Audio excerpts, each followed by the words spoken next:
A well-loved business goes up in smoke. Did the owner torch his own store, or was it someone else? Match wits with Rob McCool, as well as Ron McCoy, to see if you can solve this Madcap mystery.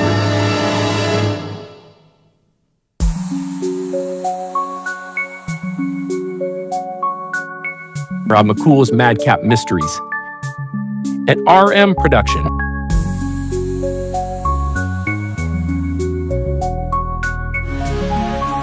Starring Ron McCoy as Rob McCool.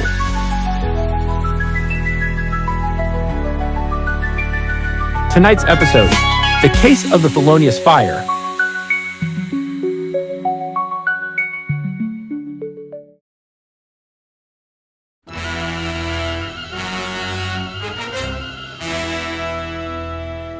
A historic landmark near Port Austin went up in flames today.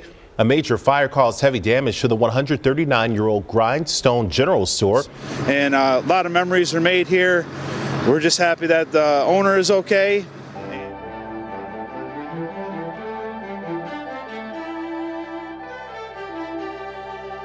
Lured outside by the phenomenal spring-like weather, I'm heading to a nearby creek to do a little fishing.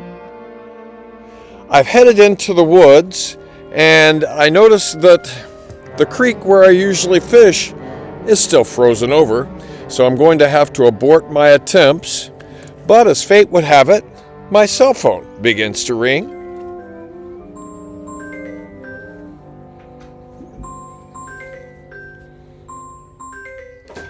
Yes, this is Rob McCool, detective extraordinaire. A fire? A suspicious fire. Interesting. Yes, I'll be there right away. We'll get to the bottom of this. Boy, talk about perfect timing, although it does seem a little fishy. It is 3:15 p.m. as I drive up to the store, and I notice the devastation that has been wrought by this fire. I also notice a police officer looking at the remains of the store. So I head over to talk to him, and he fills me in on what has happened. The fire captain called Jerry James, the store owner, had to leave a message on his machine. The adjacent buildings are safe now, but everything in the store is destroyed. I'm thinking this store has been struggling for many years, and a fire seems very opportune. So, officer, who called the fire in? Jimmy and I did, sir. We were on patrol nearby when it started. Did you see anyone in the area earlier? Only one at this time of night. A man with a brown beard wearing a cap and a knapsack, light jacket and dark jeans, about 5 foot 10 inches in height. He was walking about a block from the store. Was that toward the store or away from the store? Away from the store. We spotted the fire about 15 minutes later. I then advised this police officer to go out and see if he could find this suspicious-looking man lurking somewhere in the vicinity. And at this time, then I was approached by the fire chief, Captain Henning, who was with the owner of the store, a bleary-looking man named Harry James. Mr. McCool, this is Harry James, the owner of the store. He got my message and just arrived. I have briefed him on our progress. Thank you, Captain Henning. Mr. James, I understand that when Captain Henning called you about the fire, he had to leave a message on your home landline phone. Weren't you home at the time of the fire? No, Mr. McCool. I keep my bedside phone ringer switched off. Telemarketers have been disturbing my midday nap lately. I didn't hear my cell phone ring because it was in the kitchen, but when I came back after using the bathroom, I saw the message light of the bedside phone on. After listening to the captain's message, I threw on some clothes and rushed here. Is your store insured? Yes, but it's been my life. Any idea how the fire started? No, none. Harry James stared at what was left of his business, and as he did, I discreetly examined his face for traces of glue that might have supported a false beard. But Harry James's smooth, clean face revealed nothing. I did observe that his socks were mismatched, and after asking James for his address, I calculated that he would not have had time to set the fire, go home to get the phone message, and return to the scene. I ran my eyes over the damage again before departing the scene for the day. The next morning, a good friend of mine and I bowled 3 games, and then we headed to my favorite place to eat, Pizza Shop, where I gave him the details about this case on which I am working. Well, Rob, that was a great game. Boy, and really close score as well. I can't believe I rolled only a 198 and you had a 197. I'm just a little tired. I've been investigating that fire that happened downtown. Oh, sure.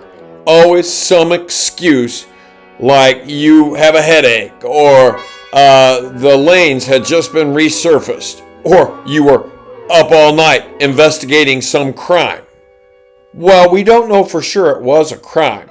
Have you heard of Grindstone General Store? Been there. That place is just a little too messy for my taste. Clothing on the floor, other products scattered hither and thither. Our conversation was temporarily halted when the waitress came over to take our order. And once the waitress slid away, I continued what I was saying. Well, I would tend to agree with you on that. However, the place has had some financial problems, and I've learned that the fire occurred at an opportune time. The owner's creditors were starting to close in. The fire department thinks arson is possible. A wall panel near some electrical wiring had been removed. The insurance company is suspicious, though I suppose they always are. Harry James has some electrical training, and he's the right height and hair color to fit the description of the bearded man the patrol saw in the area shortly before the fire started. But he lives too far away to have started the fire and made the round trip home for the phone message. Are you sure he heard the phone message? Yes. I'm told that when he arrived at the fire, he referred to it and asked for Captain Henning of the fire department by name. I would say that the insurance company's suspicions are well founded. Harry James could indeed have set the fire. Not only is it possible his story is certainly false, which makes his guilt probable. And, Rob McCool, dear friend, if you would be willing to pay for my lunch, I would be willing to tell you how I know.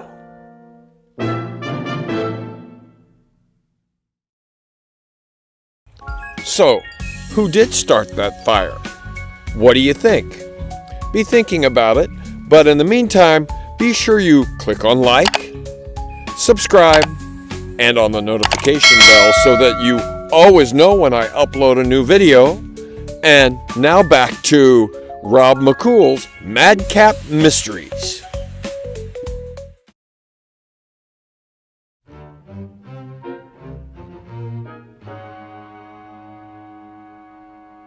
So, Rob McCool, is it a deal? Will you buy my lunch? Okay, it's a deal, as long as your explanation makes sense. Okay, here's how I know Harry James was lying.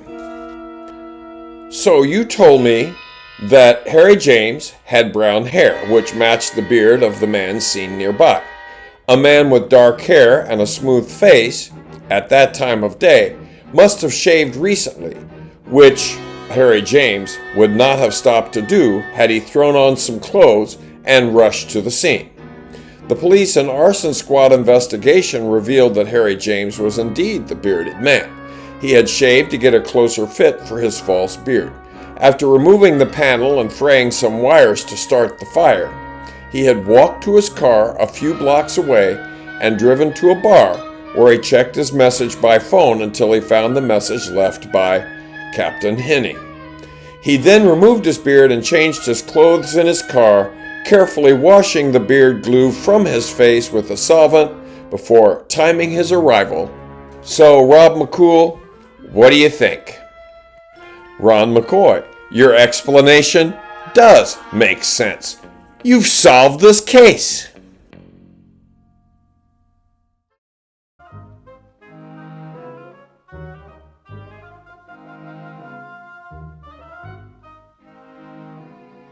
And with the case solved, I decide to take another stab at fishing. Yes, there is some ice and snow on the creek, but most of it is melting, the fish are swimming, and I'm going to catch my lunch.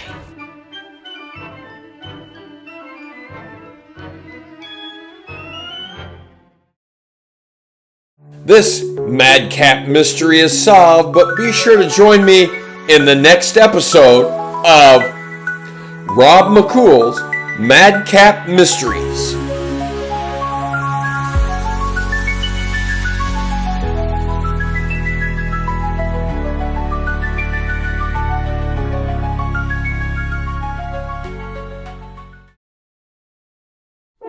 Intriguing clues and unusual suspects abound in the episode entitled The Case of the Stolen Volumes.